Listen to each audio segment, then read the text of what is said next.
Hi, everybody. Happy Friday. Happy Good Friday. Happy Passover. Happy spring for everybody. My name is Jen Wilson, and I'm here with my good friend Amy Vetter. We're here for Leadership Lunch Chat, where we're going to talk about leadership issues facing the profession. And we have chosen that today we're going to talk about lifelong learning. Amy and I just attended a conference of sorts, an association meeting that we belong to, which is all about being in learning and studying from peers. And it really made us think, man, what do we do for lifelong learning?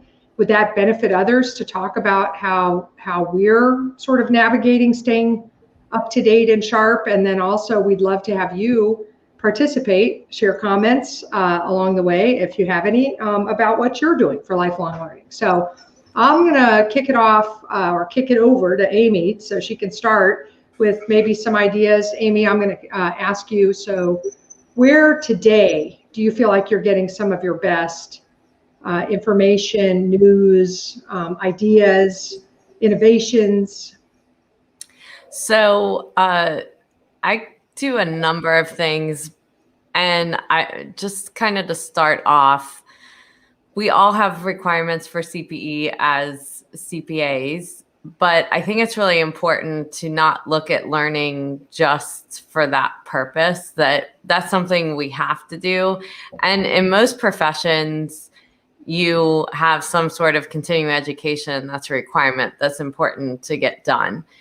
But learning is an investment in yourself, and it can take all different, it's not necessarily something you get credit for. It's something that helps you grow with who you are. And I would say, number one of the things that, especially probably in the last couple of years, has been one of my greatest knowledge areas is podcasts. So it's something that I do. I listen to them when I get ready in the morning.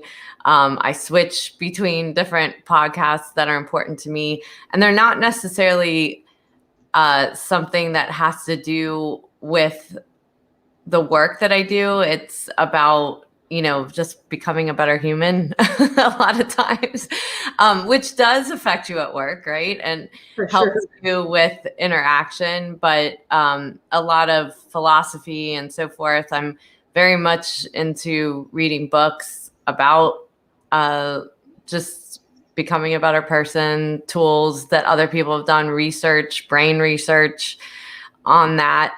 Because I think there's a point, like I said, like the continuing education helps you in your technical skills, but we often don't spend enough time on just growing ourselves as humans.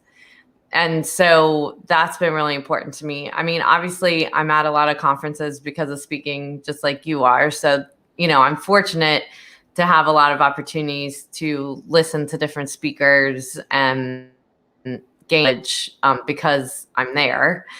But I would say that, and I will try to find, haven't this year because of quarantine, but I'm going to take that back. I usually find some sort of retreat. I did end up doing one that was local this year that was safe to do.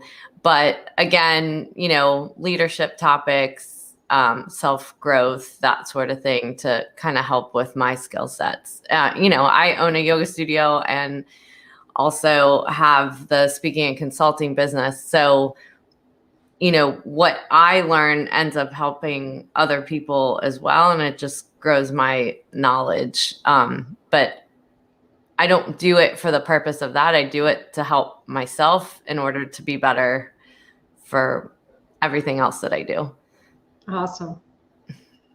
So I think that's great. And I do a lot of those things. I think, I try to look at learning like daily learning and then like broader range, longer range learning. The learning you and I just did this last week, I have an opportunity to participate with different consultants groups, some of which I've been invited to, some of which I've participated in founding, so that we could do best practices, exchange, learn from each other. I love to belong to those groups because those people usually have a different discipline or focus. We might have some overlap, but we have some places where they're working that I don't.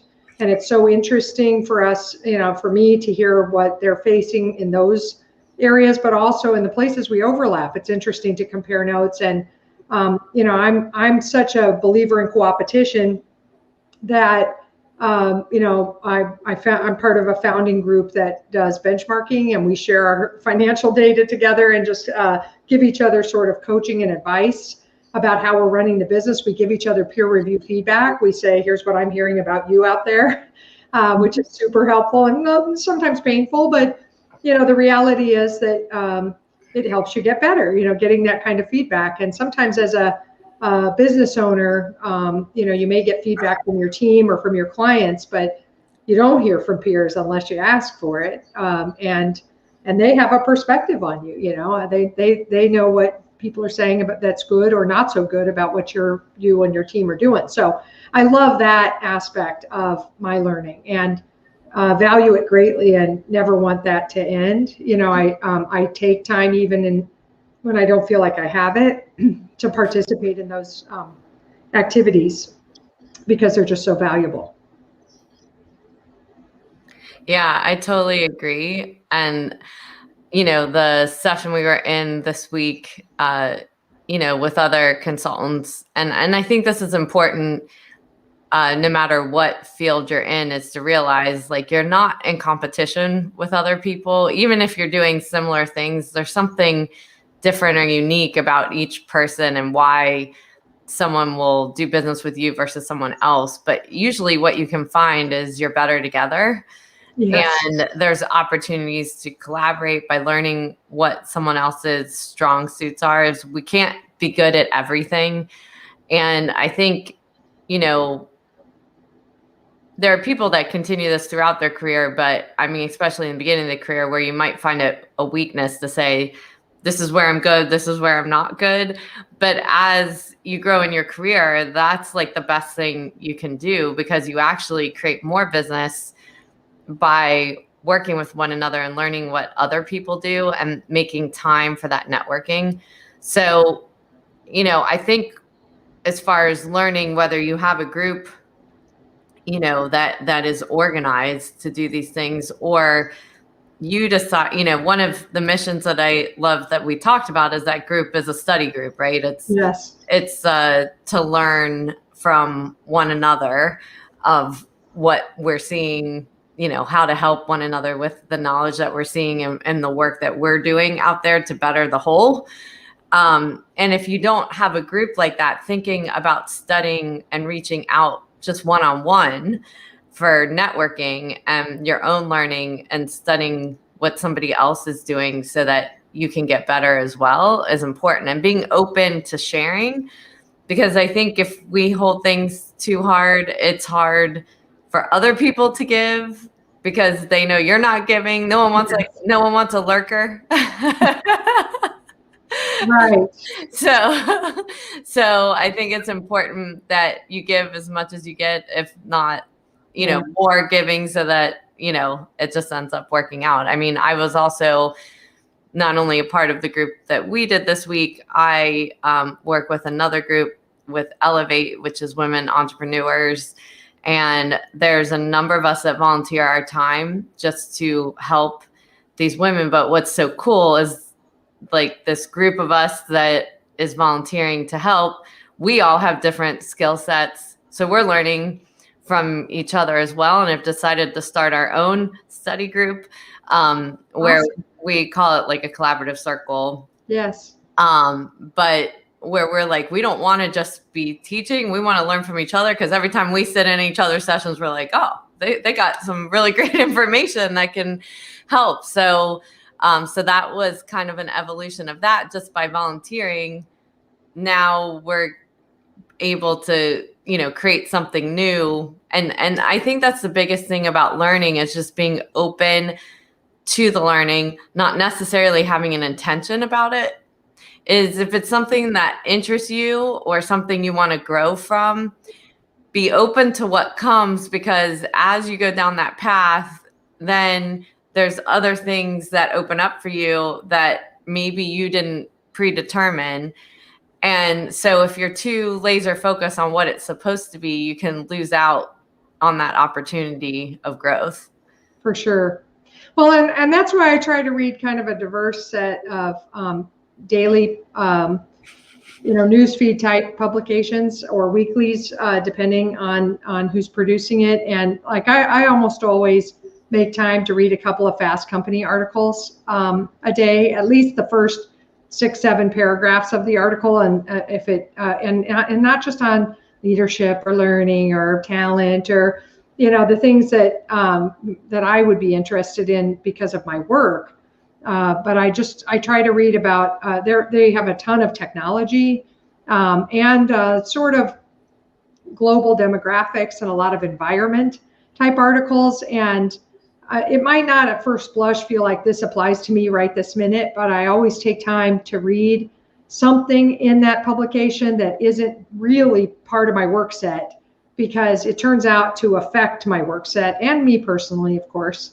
And I make connections. It causes my brain to make connections that if I just only read accounting trades or only leadership, or self-help, self-improvement type, texts or articles or whatever it is, you sort of become one-dimensional. There's all this connectivity to everything that's happening, synchronicity almost, and so I try to make sure that I'm paying attention to that and reading, lots of different kinds of publications and magazines too. My parents are avid subscribers to a bazillion magazines, and I'm always trying to get them out of their house. And so they subscribe to one called The Week.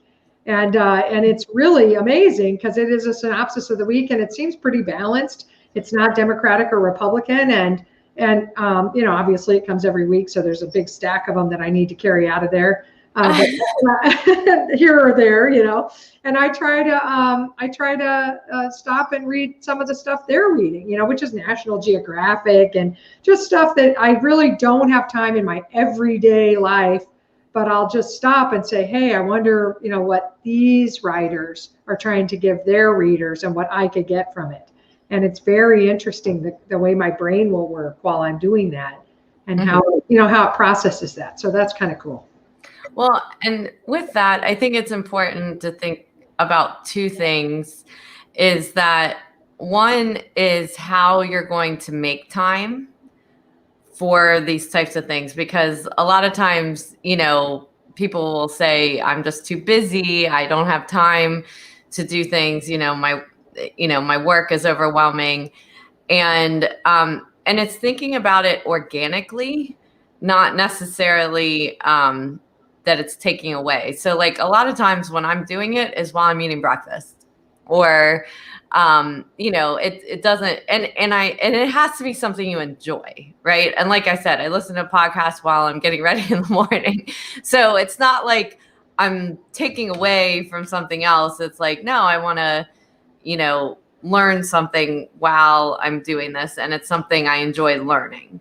And the second thing is, I think, when we're in networking learning groups, it's important to be intentional walking into those groups of what you want out of the conversation as well, so that when you leave that, you feel that it was a good use of time, even if just that one thing was discussed or accomplished, and state that to the group. Because I think too much, conversation can go off track, and then you're like, oh, I could have been doing this or that with that time. And just having that openness of asking each other of, what do you want to make sure we cover during this time, rather than just letting one person, push it and so forth. And I think what would be interesting, since you have started a lot of these learning study groups, what are some things that you were looking for when you were putting those groups together to help others when they're trying to look for the right mix? Right. Well, so before I answer that, I just want to say to you that I agree with what you said about like have intentionality. And one of the things that I try to do is keep a running list of questions that I have. And they're almost like questions for the universe or something. They're not really questions for any person per se. I really, one of the questions I have and I'm asking and I'm reading about, and if there is an article or a link or a survey, I am clicking on it, what is the temperature or how are people feeling about going back to an office setting? What is the reopening feeling among the human beings on this planet, and how are they feeling about the idea? And not just an office setting. Like I love live music. Like I can't even tell you how much, and I go to 10 or 12 or 15 concerts a year at least in real life, but in pandemic life, there are none. And after pandemic life, I wonder. So I have a wonder. I wonder what will live music be like? I wonder if I will be comfortable in a big arena. I wonder what they're going to do to make them safe, blah, blah, blah. So I keep a running list of my questions and I try to participate with people knowing what my questions are in case there's an opening for me to ask them. So when starting a study group, I think the biggest thing is, diversity of thought. I don't want to have a whole bunch of people that are exactly like me. I would like people that might have different political views, different experience, certainly, different backgrounds, weren't raised exactly the way I was raised, maybe. I would love to see a good mix of male, female. I would love to see a good mix in terms of culture and race and religious background. I think all of that makes a kind of a wonderful bubbling pot of great ideas, possibly. I don't want a bunch of people to do exactly what I do for a living. I would like to participate with people that are not all consultants to the CPA profession, or if they do that, they do other things so that they have things to share. A bonus for me if we meet in person is people that exercise, because I love to get with them and run in the morning or do yoga or do some kind of a class, so it's because I do look at that study group, if we are a traveling group that meets for a day or two, as a retreat, an opportunity to sort of escape my day-to-day and have fun, so I guess I really am hoping it's not too serious. I don't want a group. One of my groups, when I first joined, they were pretty serious, pretty buttoned up, and really like, I don't want to say rigorous, but a little bit, they didn't allow a lot of organic movement in the discussion. It was like, nope, that's not in this, topical area. They cut people off and stuff. Whoever was running it was a little bit too serious or something. I don't know how to describe it. I'm looking for something that feels a little more collegial and also collaborative, like we could create something together while we're there instead of just strictly sticking to some list that we made at, the agenda. So anyway, those are just some thoughts. Well, and that's, really establishing rules of engagement or communication of the group, even, giving it flexibility, but making sure that there's enough structure to it where it feels safe for everybody, and they can speak up or, make a change if they need to. So I think there's always a mix between it, more of a hybrid structure, to make sure that everybody's getting out of it what they need. And I always think it's important, especially if it's a longer type meeting where you're learning from one another, to take pauses throughout of, are we meeting what we were set to accomplish today? Is there anything else that we need to make sure we're putting on the agenda before if we have extra time in this meeting to discuss the topics that have come up, so that we don't lose that opportunity when we have all those people together. Right. Yeah, I agree. And I put this in the chat, but another, there are two leadership attributes I look for in anybody that I would want to participate with. And one is trust. Like, I trust their intentions.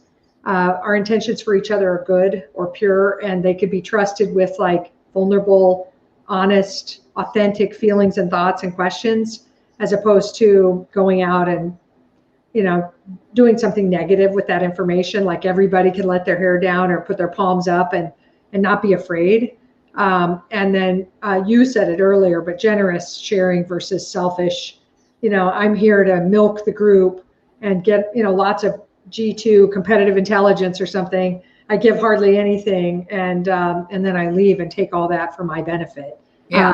I don't love those members if they appear in the group, and it doesn't feel fair. One of the ways that I try to manage that, though, is I try to, when I get to put the agenda together, put them in charge of sharing on specific topics that I want to hear from them on. Right. It's hard to be in charge of that agenda item and be silent about it. So. Yeah, absolutely.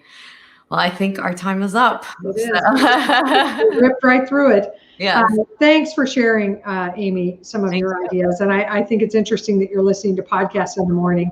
I'm trying to listen to music, but maybe I should mix in some podcasts. Well, I do mix in General Hospital here and there. That's right. I forgot. Anytime you tell me that, I need to release my brain. That's where I love that. Yeah. Okay, well, on that note, everybody have a great weekend, and we'll see you next Friday. Happy Easter. Thanks.